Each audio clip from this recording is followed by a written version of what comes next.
This is a small anecdote, incident, interesting incident which happened, and I wrote about this anecdote to the Tamil magazine, fortnightly magazine, Kumudam Snegidi.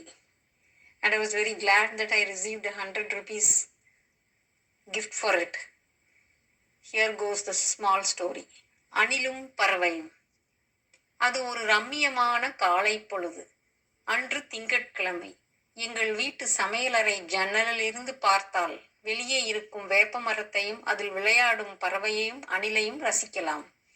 ஞாயிறு ஒரு நாள் விடுமுறை முடிந்து சின்ன தயக்கத்தோடும் சோர்வோடும் வேலைக்கு தயாராகும் பொழுது அருகே உள்ள வேப்ப மரத்தில் இருந்த அணில் குட்டி ஒன்று வேகமாக எங்கள் வீட்டு சுவர் மீது தாவியது.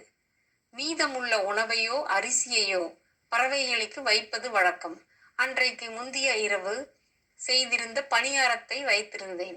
ஒரு சிறிய அணில் அங்கும் இங்கும் துருதுருவென்று பார்த்தபடி சுவரில் தாவியபடி வந்து நின்று ஏற்கனவே சாப்பிட்டு கொண்டிருந்த 2 குருவிகளை விரட்டிவிட்டு பணியாரத்தை கொறித்து தின்றது.